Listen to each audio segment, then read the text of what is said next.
As coaches, our job is to help our clients increase their self-awareness and insight into themselves and their lives.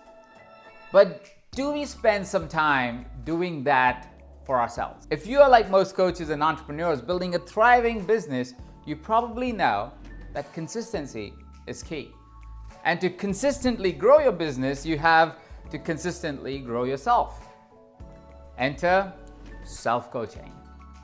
Hi there and welcome to EverCoach, the leading online training platform for coaches who want to create an impact and be prosperous. This is your host Ajit Navlaka, and today we're sharing 5 effective self-coaching techniques you can use to consistently stay ahead as a coach.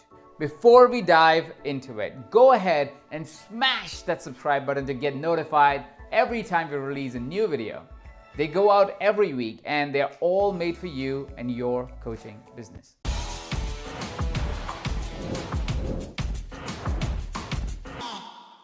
We all know the power of coaching, which is why even the most masterful coaches have their own coaches. But sometimes we might not be able to afford having one, and the timing is just not right. This is where self-coaching becomes a powerful tool for coaches who still want to level up themselves doing what they do best: coach. The objective of self-coaching is to help you generate changes in your daily life that will help you move forward. Self-coaching is based on the premise that no one knows you better than yourself. It's the ability to look within ourselves and challenge our inner wisdom to decide what is right or best for us. So let's explore the 5 techniques you can use to hone your self-coaching skills. First of all, we have goal setting. Just like you would do with any of your coaching clients, you have to start by understanding and clarifying what you want to achieve. I want to give you room to think and decide. Think about the different areas of your life and assess what changes you need to make to create the life and business you dream of. Areas like your health, your finances, your relationships, spirituality, career. Be a little specific. Even if you have more than one area to improve, start with one thing and then move on to the next when you're satisfied. The key here is to dig deep and uncover what it is that we really want, as opposed to what we think we want or should want. Some guiding questions you can use are: what is really important in my life? Where do I most want to see change? Who is the person I want to become? What's my gut telling me? What would my life look like if other people's opinions didn't matter? These are great questions to spark some introspection and insights into where you want to go and setting your intentions. A complementary technique to your goal setting is journaling. You probably ask your clients to journal as a tool for them to process their insights and discoveries. But have you used this tool yourself? The human mind creates more than 2,000 thoughts per hour, and at any given time, it is occupied with several ideas, opinions, and problems swirling around non-stop. And journaling is a great way of putting those thoughts in order by taking them out of your head and into a piece of paper. Just to be clear, you obviously don't need to write down everything you think about. Letter, I'm eating potato chips, and I'm starting to get thirsty. And you know this is pathetic, right? Write down the thoughts that cross your mind connected to your feelings, your goals, and your circumstances. It will allow you to put them in order and see past the mess in your mind and get some clarity on what you actually want to achieve. You can use it first to write down your reflections from the guiding questions and putting your goals into words you can refer back to. Once that is done, use journaling to write down what you do each day. How do you feel? What you did to move towards your goal, or if the day was not good, what made you feel bad about it? Take your journaling one step further and keep a record of your day-to-day quality of life level. Each day, score your day on a scale of 0 to 10. 0 being miserable and 10 being amazing. This could give you a great insight on what things are you doing that make it epic and what is it that's happening that makes it terrible. Writing down your thoughts, feelings, and ideas and plans helps you reflect and practice gratitude. It also increases motivation and creativity.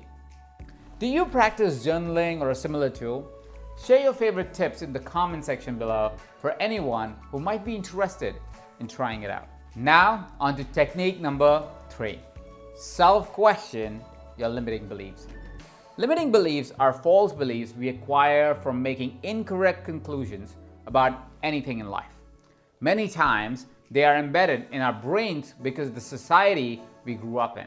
And it's totally normal. All human beings have them. The problem starts when we allow these toxic thoughts to self-sabotage us and constrain us from progressing towards our goals. If you accept a limiting belief, then it will become a truth for you. Some common limiting beliefs are, it's too late to pursue my dreams. I can't ask for what I want because I may get rejected. I can't be my real self or I'll be judged.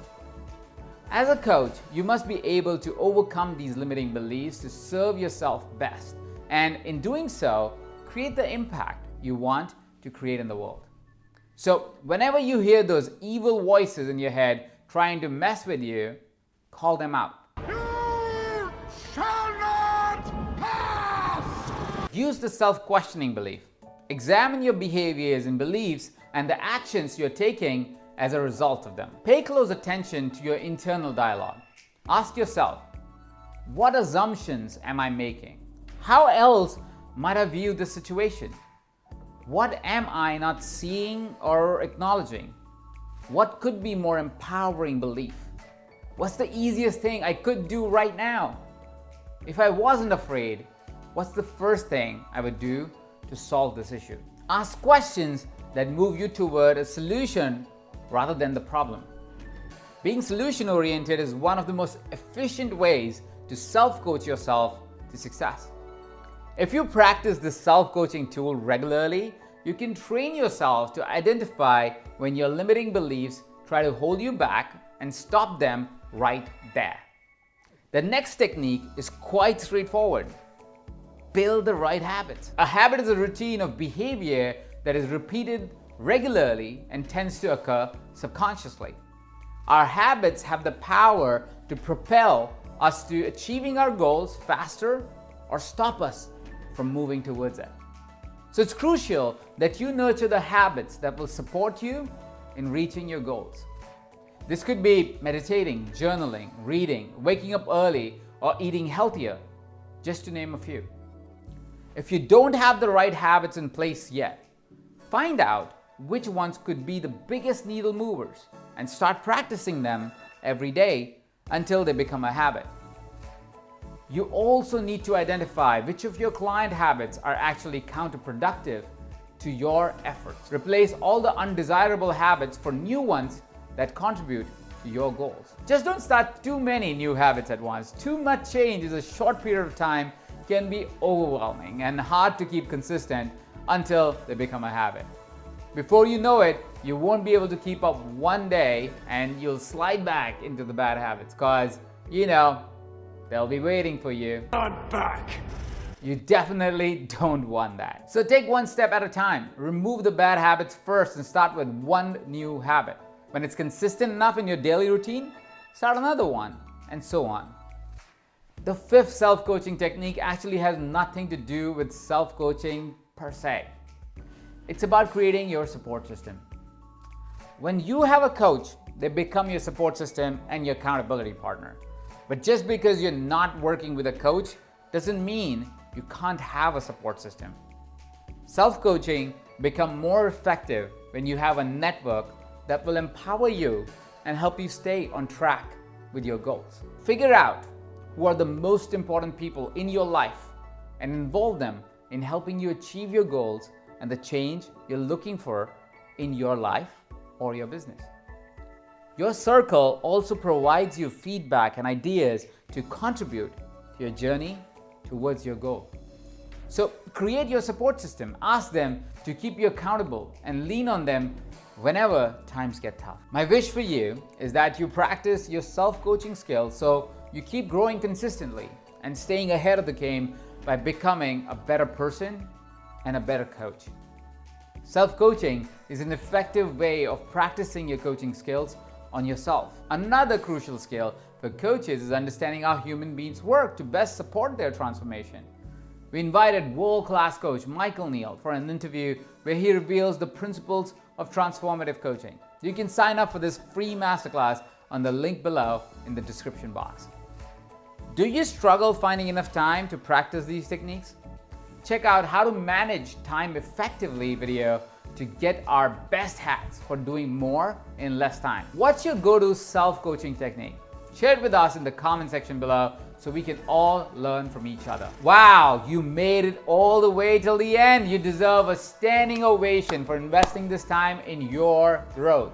Help us spread the love by liking this video and sharing it with your friends and colleagues who might also want to learn about self-coaching. Sharing is caring. We release videos like these every week. You probably want to get notified, so go ahead and smash that subscribe button so you get a notification on YouTube every time we release a new video. Be kind, stay awesome, and have such a beautiful day.